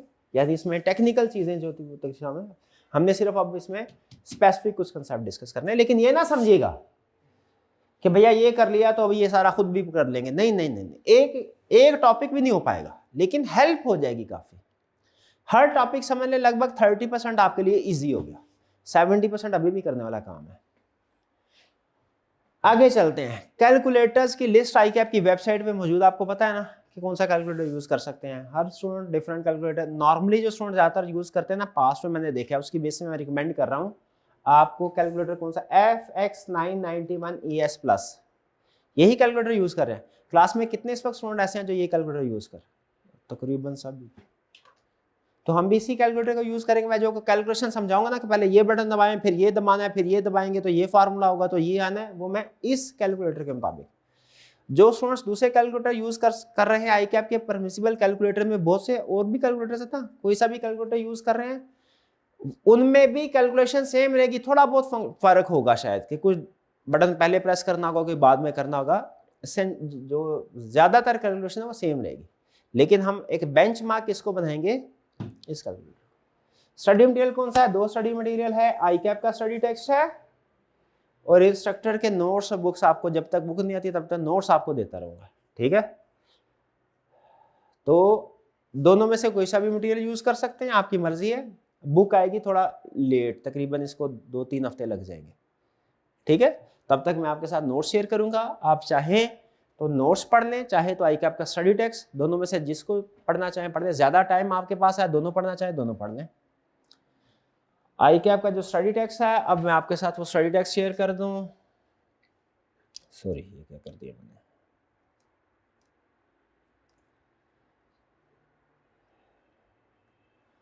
एग्जामिनेबल एडिशन ICAP का ये है, ये क्या लिखा है, Kaif examinable addition in autumn 26, ऐसा ही है, ICAP की वेबसाइट पे है। ICAP क्या कह रहा है कि भैया ऑटम 26 में बच्चों ने जिस बुक से तैयारी करनी है वो कौन सी वाली बुक होगी, वही जो पिछले सेशन वाले थे, वही जो पिछले सेशन वाले थे, जुलाई 25। इसका मतलब है सिलेबस में कोई चेंज नहीं है, इसका मतलब है पिछले साल वाले किताबें इस्तेमाल कर सकते हैं, ये ICAP ने बोल दिया। देखिए, लेकिन मैं भी आगे चल के ICAP को चेंज कर दे, अगर चेंज करेगा तो वो मैं आपके साथ शेयर करता रहूंगा। एज ऑन टुडे ICAP के ऑफिशियल डॉक्यूमेंट्स के मुताबिक ऑटम 26 के लिए आपने कौन से वाले ICAP का बुक एडिशन यूज करना है, जुलाई। और इसके पीछे हिडन मीनिंग पता है क्या है, कि ये किताब वही है जो पिछले सेशन वाली थी, इसका मतलब है सिलेबस भी वही है जो पिछले सेशन में था, सिलेबस में भी चेंज नहीं है। मैंने सिलेबस को भी मैच करके देखा, सिलेबस में भी चेंज नहीं है, ठीक है। लेकिन मैं भी कुछ एक टॉपिक के अंदर ICAP कुछ एग्जांपल ऊपर नीचे से, अगर कोई भी चेंज आता है किसी किस्म का तो मेरी जिम्मेदारी होगी आपको बताना। फिलहाल एज ऑन टुडे सिलेबस पे चेंज नहीं, डन जी। तो इसका मतलब ये हुआ आप स्टडी टेक्स्ट ICAP का या जो बुक है वो प्रीवियस एडिशन वाली यूज कर सकते हैं। कोर्स कवरेज क्या होगी, लगभग हमारे 90 लेक्चर्स होंगे, तकरीबन कोई ऑफिशियल टाइम 1.5 घंटे का है, लेकिन 10-15 मिनट नॉर्मल लॉस हो जाता है। आपका तकरीबन जो एवरेज लेक्चर की ड्यूरेशन होगी वो 1 घंटा 15 मिनट 20 मिनट इतनी होगी। इसमें हमने प्रैक्टिस भी करनी होगी, यानी सेक्शन A मैनेजेरियल पोर्शन में भी और सेक्शन B में भी हम कंसेप्ट भी डिस्कस करेंगे और क्लास में प्रैक्टिस क्वेश्चंस भी होंगे। क्योंकि जब तक आपको हाथ पकड़ के ना सिखाया जाए, हाथ पकड़ के मुहावरा कह रहा हूँ, मतलब सामने एक एक चीज खुद से करके ना आपको पता नहीं चलता कि कैसे करनी है, स्टार्ट कहाँ से करना है, फिर उसके बाद क्या कैलकुलेशन करनी है, तो वो क्लास में हम लेकिन साथ ही साथ एक चीज और बता दूं आपको, हर टॉपिक की प्रैक्टिस क्लास में करवाना ये मेरी जिम्मेदारी है, लेकिन हर टॉपिक के सारे पास्ट पेपर के क्वेश्चन क्लास में प्रैक्टिस नहीं हो सकते। आप भी प्रोफेशनल थोड़ा इस चीज को रियलाइज करें, हमारे पास इतना टाइम नहीं है, वरना 200-250 घंटे का पे सेशन चला जाए, ठीक है, उसमें भी शायद सारी प्रैक्टिस ना हो सके। तो क्लास में अगर एक क्वेश्चन हमने क्लास में किया ना, तो 2 या 3 क्वेश्चन आपको घर में होम असाइनमेंट के लिए दिए जाएंगे। हाँ, उनका सोल्यूशन वगैरह दिया जाएगा ताकि, और अगले दिन को डिस्कस भी किया जाएगा कि उसमें कोई प्रॉब्लम है तो आप पूछ लें, ठीक है। लेकिन आपने ये नहीं समझ, कुछ स्टूडेंट ये समझते हैं सर ने क्लास में जो कराया हमने वही करना है, उसके बाद हमने कुछ नहीं करना है, ये गलत है। क्लास में अगर हमने कोई क्वेश्चन प्रैक्टिस किए हैं, 1-2 क्वेश्चन क्लास में प्रैक्टिस हुए हैं, तो 2-3 क्वेश्चन आपको घर में होम असाइनमेंट के लिए दिए जाएंगे, वो भी आपने करने हैं। डन जी। मैं ये स्कोप क्लियर करना चाह रहा हूं, कहीं आप ये ना एक्सपेक्ट करें कि पास पेपर के हर सारे सवाल मैंने करवाने, नहीं, चुन के कंप्रीहेंसिव वाले जिनमें मैक्सिमम कंसेप्ट कवरेज हो जाए वो मैं आपको करवाऊंगा इंशाल्लाह। लेकिन होम असाइनमेंट भी होगी, और आपको पता है जितना गुड़ उतना मीठा, जितनी ज्यादा प्रैक्टिस करेंगे पास होने के चांसेस उतने ज्यादा हैं। हमारा सिलेबस की कंप्लीशन डेट लगभग जुलाई 18 है, 18 जुलाई के करीब, क्योंकि आपको पता है पेपर थोड़े पीछे आ गए हैं, अगस्त में हो रहे हैं, तो इसलिए हमने भी मतलब नॉर्मली हम ये 31 जुलाई अगस्त का फर्स्ट वीक तक लेके जाते होते हैं सिलेबस, लेकिन इस दफा कहाँ तक लेके जा रहे हैं, जुलाई, क्योंकि पेपर भी कोई मिड ऑफ अगस्त में है ना, आपको 1 महीने का टाइम फिर भी मिल जाएगा रिवीजन के लिए। सब्जेक्ट मैंने आपको बता दिया, इस सब्जेक्ट का मकसद क्या है, आपको फाइनेंशियल स्किल भी सिखाना है और मैनेजरियल स्किल भी सिखाना है। फाइनेंशियल स्किल्स आप, अच्छा आपको पता है सीएफओ और सीईओ का क्या मतलब होता है, थोड़ा सा रियल केस भी आपके साथ डिस्कस करते हैं। सीएफओ और सीईओ में क्या फर्क है, सीएफओ कौन होता है, अकाउंटिंग एक्सपर्ट, सीईओ कौन होता है, बिजनेस का एक्सपर्ट। सीएफओ फैसला करेगा सिर्फ अमाउंट्स की बेस पे, कैलकुलेशन की बेस पे, लेकिन सीईओ फैसला करेगा फाइनेंशियल के साथ साथ नॉन फाइनेंशियल इंफॉर्मेशन की भी बेस पे। सीएफओ किस बेस पे फैसला करता है, सिर्फ फाइनेंशियल, और सीईओ फाइनेंशियल। दोनों में से कौन सी पोजीशन ऊपर होती है ऑर्गेनाइजेशन में, सीईओ। ठीक है, इसकी एग्जांपल आपके सामने मैं शेयर करता हूं कि कैसे कुछ सीएफओ ने कैसे कैलकुलेशन की, और फिर आपने मुझे बताना है कि आईकैप इस सब्जेक्ट के जरिए से आपको सीएफओ बनने की तैयारी करवा रहा है कि सीईओ बनने की तैयारी करवा रहा है, आपने बताना है। रियल केस एग्जांपल, पहले एक जनरल एग्जांपल, मुझे ये बताइए आपके सामने 2 अपॉर्चुनिटीज हैं, एक 2 जॉब ऑफर है, एक जॉब ऑफर में मंथली सैलरी आपको मिलेगी 2 लाख, दूसरे में मिलेगी 2.5 लाख, किसको ऑफर एक्सेप्ट करेंगे, शाबाश, सीएफओ बनने की पूरी कैपेबिलिटी आप में, आपने आगे टर्म्स एंड कंडीशन पढ़ी नहीं, 2 लाख वाली 4 घंटे रोज का काम करना है, 2.5 लाख वाली 8 घंटे काम करना है, ये तो पढ़ा ही नहीं आपने। 2 लाख वाली आपके घर के करीब है, 2.5 लाख वाली आपने कतर में यूएई में जाके जॉब करनी है। अब बताएं जाएंगे 2.5 लाख के लिए? तो मुझे बताइए क्या सिर्फ फाइनेंशियल बेस के ऊपर डिसीजन कर लेना चाहिए? देखिए आपका डिसीजन चेंज हो रहा है ना, जैसे जैसे मैं फर्दर इंफॉर्मेशन ऐड कर रहा हूं डिसीजन चेंज हो रहा है ना, हालांकि फाइनेंशियल इंफॉर्मेशन सेम है। तो इसका मतलब क्या है कि हमने फैसला करते हुए सिर्फ फाइनेंशियल इंफॉर्मेशन नहीं, नॉन फाइनेंशियल इंफॉर्मेशन को भी कंसीडर करना है, वरना आपके साथ वही होगा जो मैकडोनल्ड के साथ इंडिया में हुआ। भाई वो क्या हुआ उसके साथ, आपको पता है मैकडोनल्ड की सबसे फेमस प्रोडक्ट कौन सी है, सबसे बहुत सी प्रोडक्ट्स है, कौन से, बीफ बर्गर। गोरा था, उसने कहा बहुत प्लांट, इंडिया में तो पॉपुलेशन ही बहुत है, उन्होंने कहा इधर तो हमारा वो बर्गर बिकेगा कि बस वारी नियारी हो जाएंगे हमारे। उधर बर्गर क्या बिकना था, शॉप खोली, लोगों ने हड़ताल शुरू कर दी, तोड़ने शुरू कर दिया। क्यों भला, बीफ बर्गर, ये तो हमारी गौ माता, हमें खिलाते हो काट के, छोड़ेंगे नहीं तुम्हें। अब मुझे ये बताइए फाइनेंशियली अगर देखें तो वो बर्गर जो है वो सक्सेसफुल प्रोडक्ट है, प्रॉफिटेबल है, कॉस्ट एनालिसिस करें रेवेन्यू ज्यादा है कॉस्ट कम है, लेकिन क्या सिर्फ इस बेस के ऊपर फैसला किया, ठीक किया, गलत किया। फिर इसके बाद मैक आलू टिक्की, थोड़ी अकल आई ना, फिर उन्हें पता चला हाँ किसी जगह इन्वेस्टमेंट करनी होती है ना, तो फिर उन्हें ये पेस्टल एनालिसिस याद आया, सिर्फ फाइनेंशियल एनालिसिस नहीं करना, हमने सोशल एनालिसिस भी करना है कि उस जगह की सोसाइटी क्या लाइक करती है, क्या डिसलाइक करती है। ठीक है जी, तो मुझे बताइए क्या इस एग्जांपल से क्या समझ आया, क्या सिर्फ फाइनेंशियल बेसिस के ऊपर डिसीजन करने चाहिए या नॉन फाइनेंशियल फैक्टर्स को भी? दूसरे एग्जांपल सुने, अमेरिका, जेनेटिकली मॉडिफाइड फूड का कंसेप्ट आपको पता है, जेनेटिकली मॉडिफाइड फूड क्या है, फूड आइटम्स लीजिए, उनके जीन्स में चेंज कीजिए, ठीक है, जैसे फसलें होती हैं ना, फसलें, ठीक है, कोई भी वेजिटेबल है उसको लिया, भाई आलू है, आलू की नुकसान, प्रोडक्शन कम है, कीड़े ज्यादा लग जाते हैं, इफेक्ट होते हैं, इसमें विटामिन सी की कमी है, तो क्या किया, आलू लिया, लेबोरेटरी के अंदर बायोटेक्नोलॉजी की मदद से उसके जीन्स को, डीएनए को चेंज किया, उसमें विटामिन सी इंजेक्ट कर दिया डीएनए में, उसमें कुछ ऐसे और चीजें मॉडिफिकेशन के साथ ऐड कर दी जिनकी वजह से कीड़ों से, बीमारियों से लड़ने के ज्यादा ताकत आ गई, अब प्रोडक्शन ज्यादा होगी उस फसल की, कीड़े जल्दी हमला नहीं कर सकेंगे इसके ऊपर, उसको मॉडिफाई करके स्ट्रॉन्ग कर दिया। अब उस बीज, जो मॉडिफाइड बीज है ना, उसको बोया और उससे फसल हासिल की, फसल बहुत ज्यादा, इसको बोलते हैं modified food, genetically modified foods. Debate है इंटरनेशनली कि क्या ऐसा होना चाहिए कि नहीं होना चाहिए। यूएसए में ये अलाउड है, यूरोप में अलाउड नहीं है, उनकी स्ट्रिक्ट रेगुलेशन है। यूएसए का एक एक्सपोर्टर था, उसने कहा भाई इधर यूएसए में तो ये बहुत ज्यादा पसंद की जाती हैं, चलो यूरोप एक्सपोर्ट करते हैं। यूरोप एक रियल केस है, यूरोप एक्सपोर्ट की, उन्होंने उसको अनलोड ही नहीं होने दिया जहाज को, उन्होंने कहा वापस ले जाओ, जेनेटिकली मॉडिफाइड फूड्स यहां पे हम नहीं बिकने देंगे। स्ट्रिक्ट रेगुलेशन थी, और जितनी देर में वापस लेके गया, फूड आइटम आपको पता है पेरिशेबल होती हैं, वो सारी खराब हो गई, बैंकक्रप्ट होने के करीब हो गया।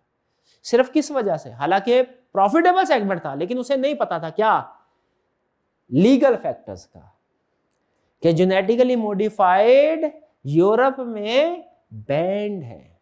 उस पर्सन के पास ये इंफॉर्मेशन नहीं थी, सिर्फ फाइनेंस का एक्सपर्ट था, कैलकुलेशंस ने कि इतनी सेल होगी, इतना प्रॉफिट होगा, बजट सारी की हुई थी, लेकिन सिर्फ एक फैक्टर, पेस्टल एनालिसिस का जो है लीगल फैक्टर, इसको उसने नहीं अंडरस्टैंड किया। नुकसान हो गया कि नहीं हो गया? तो इसीलिए याद रखें, हमारे लिए फाइनेंशियल फैक्टर्स को सीखना जरूरी है, लेकिन साथ ही साथ नॉन फाइनेंशियल फैक्टर को भी सीखना जरूरी है, वरना करोड़ों अरबों का नुकसान करने के बाद ये बात समझ आएगी, हाँ सोशल फैक्टर को भी एनालाइज करना था, हाँ लीगल फैक्टर को भी एनालाइज करना था।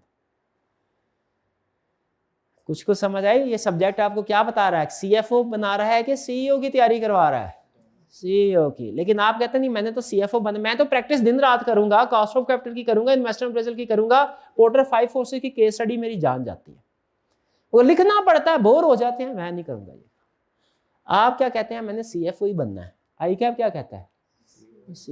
तो कोशिश करेंगे थोड़ी सी कि थोड़ा सा टाइम, आप जितना टाइम सीएफओ बनने के लिए लगाएं उतना ही इस सब्जेक्ट की हद तक सीईओ। यानी मैसेज क्या देना चाह रहा हूं कि फाइनेंशियल पोर्शन की भी प्रैक्टिस करनी है, मैनेजरियल पोर्शन की भी प्रैक्टिस करनी है। करेंगे जी इंशाल्लाह। चलिए, अच्छा आज आपके लिए एक छोटी सी होम असाइनमेंट, बेसिकली पढ़ाया समझ लीजिए, मैंने कुछ भी ओवरव्यू दिया, टेक्निकल कुछ भी नहीं पढ़ाया, लेकिन आपका प्रीवियस कंसेप्ट में जो सबसे अहम चीज है वो आपको होम असाइनमेंट के तौर पे दे रहा हूं। क्या असाइनमेंट? सिर्फ 2 क्वेश्चन, ज्यादा नहीं, 10-15 मिनट, 10 मिनट नहीं लगाने, आपने क्वेश्चन कर लेने। 2 क्वेश्चन है, एक में एनबीवी कैलकुलेट करनी है और एक में आईआरआर। लेकिन ये क्वेश्चन मैंने निकाले हैं पास्ट पेपर से, बुक से। कंसेप्ट छोटे हैं, लेकिन यूं समझिए इनडायरेक्टली आप पास्ट पेपर ही की हल्की सी प्रैक्टिस कर रहे हैं। कर लेंगे जी? नीचे इसका सोल्यूशन भी है, मैच करके आपने मुझे बताना है कि ये सोल्यूशन ठीक है या गलत है। मुझे लगता है शायद कोई गलती है इसमें। डन जी, असाइनमेंट कल करके आएंगे, 2 क्वेश्चन है सिर्फ, कर ले। ओके, कोई क्वेश्चन पूछना चाहते हो पूछ लें। कोई क्वेश्चन नहीं? सब ठीक है? असाइनमेंट मिल गई ना आपको? आप व्हाट्सएप ग्रुप में भी शेयर कर दी गई है और वो गूगल ड्राइव के ऊपर भी अवेलेबल है। जी मेरे भाई, एक कंपनी एक ही कंसाइनमेंट से कैसे बैंकक्रप्ट होने के करीब हो जाती है, ये डिपेंड करता है भाई कंसाइनमेंट किस नेचर के थे। ठीक है, ये डिपेंड करता है कंपनी की फाइनेंशियल पोजीशंस क्या थी, या यूं कह लीजिए कि कंपनी को इससे बहुत बड़ा नुकसान हुआ, ये ठीक है, पूरी कंसाइनमेंट जाहिर है जब। और कोई क्वेश्चन? चलिए आज का लेक्चर यहाँ पे खत्म करते हैं। अल्लाह हाफिज।